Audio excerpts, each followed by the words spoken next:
Hello everyone and welcome back to the channel. If this is your first time joining us, I really hope that this benefits you in some way.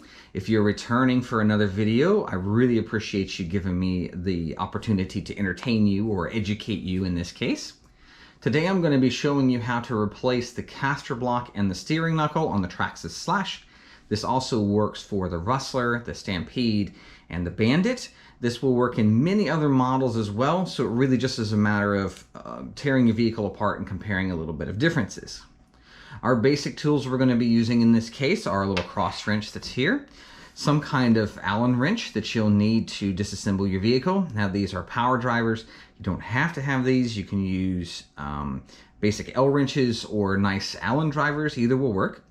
You'll need a flathead screwdriver, a pair of needle nose pliers, and in some models you'll need a Phillips head screwdriver. In this case we do not need that, so we'll just take this out of here. So we're going to start by removing the body and then removing the tire. I've mentioned in a lot of my previous videos, make sure that you're storing your hardware in a place that's easy to remember where it goes. So in this case, I'm going to remove this wheel and I'm going to store that wheel nut inside of the wheel. And this will expose the caster block and the steering knuckle. Now if you look really close, you see I have a hairline crack just right here. So I'm replacing this as preventative just to make sure that this doesn't interrupt my day. Now you can get ahead of a lot of this kind of stuff by keeping up with regular maintenance such as tightening and cleaning. You'll discover these kind of damages. So of course I have a repair part here. In this case, I'm just putting the original one.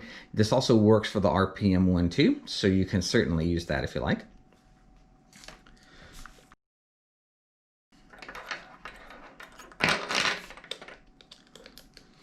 So our next step is to start removing some hardware. So on the back of this caster block, there is a Allen wrench screw that's located right here. And we're going to use our cross wrench to hold this nut as we loosen this up.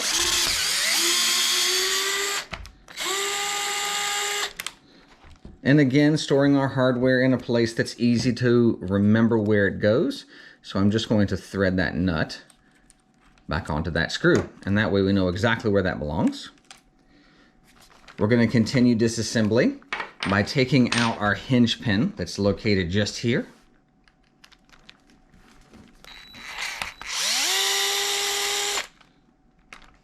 And this is where needle nose pliers will come in handy because we'll just pull that pin out.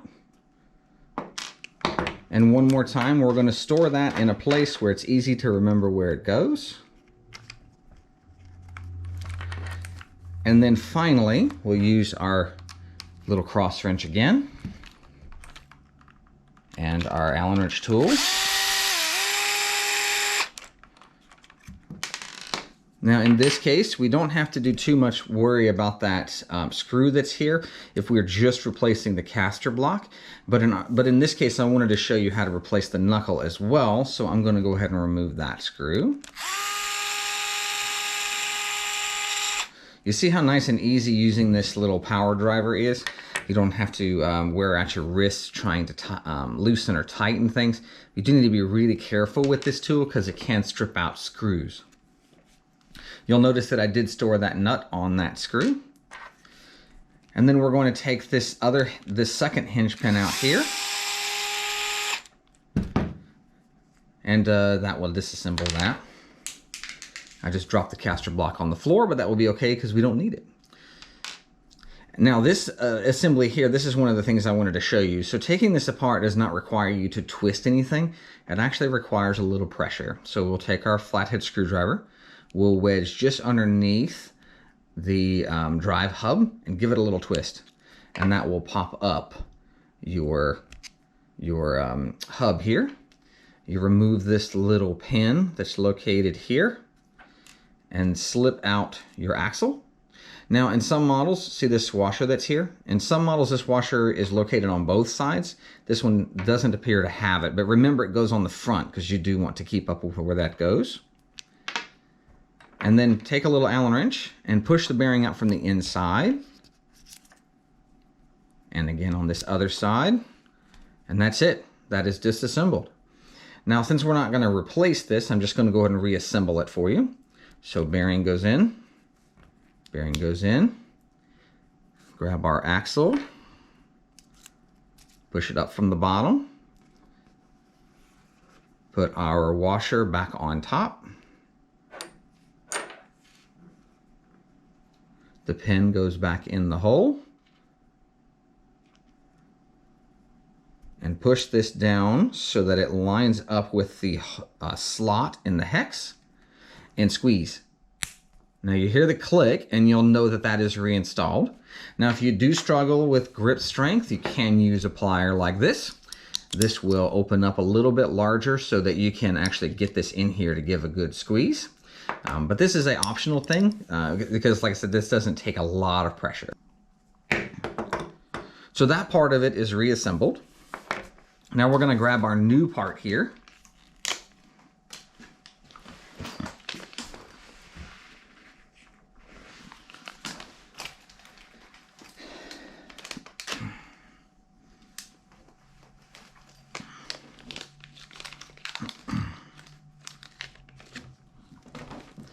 All right, so you'll notice on our old part that there is an L that's printed just here. It's molded into the part. And you'll also want to make sure that your new component has that same L, because they are left and right dependent. So you make sure you get the correct one.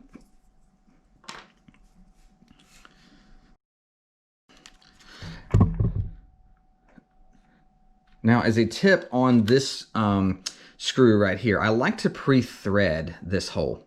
It makes things a whole lot easier when you go to reassemble it. So that way you're not fighting with it while it's all kind of together.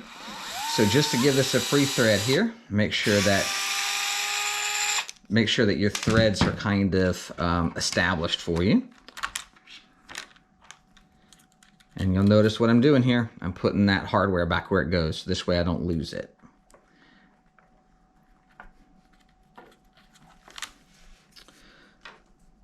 So we'll take our knuckle. Now, this is an area where you do need to pay a little bit of attention. So your knuckle's going to install like this. Sorry, your caster block is going to install like this, and your hub is going to install like so. So if you get this thing upside down, you see what happens. It's on the outside of the car instead of the inside. So it does help to kind of line things up. I'm losing my grip here. It does help to kind of line things up so that you get things assembled correctly. And if you remember, this pin goes in from the bottom.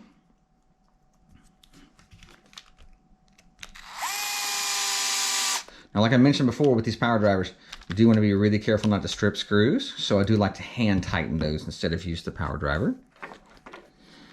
We'll take this this hub here, and I want to install this screw now, because this will make things easier to get them assembled. If we do get it mostly assembled here, won't be fighting with the car very much.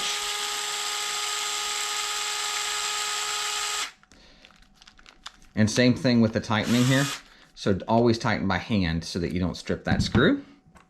And then we're going to reinstall this hub.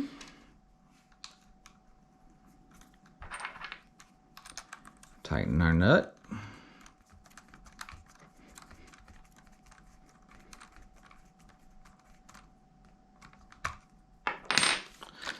Then we will go ahead and install this screw. I like having all this stuff a little bit loose when I install things like this, because it does make it easier to get things lined up. And again, you don't fight with stuff if you have room to move these things around.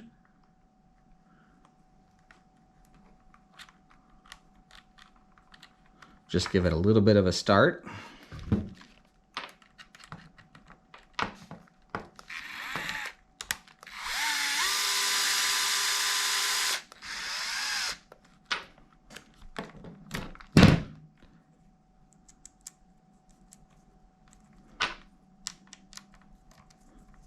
And tighten this nut.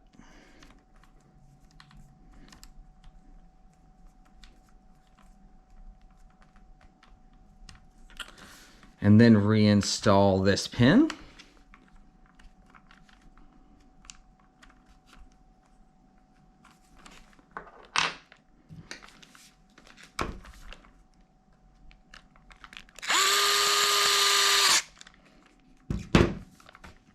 And then finally our tire.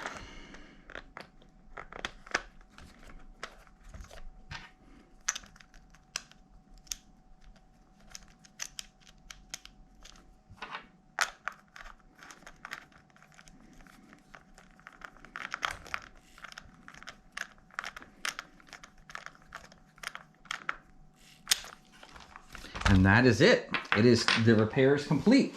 So now you can reinstall this body and can go out and play again or break again, depending on how rough you are with your models. So I just line these tools up again here so you can see what I'm using here. So again, this was a cross wrench, flathead screwdriver, Allen wrenches, needle nose pliers, and my power driver there. Well guys, you can see how easy this repair was to complete, and I hope that it inspires you to at least attempt this for yourself. If you've benefited from this video, consider giving me a thumbs up and a subscription, as well as hitting that bell so that you don't miss any of my new uploads. I mention this in all of my videos. If you're not hitting that bell, you're not getting that notification, so make sure you go do that for all of your subscriptions. Well, that'll wrap up this video, and I hope to see you in the next one.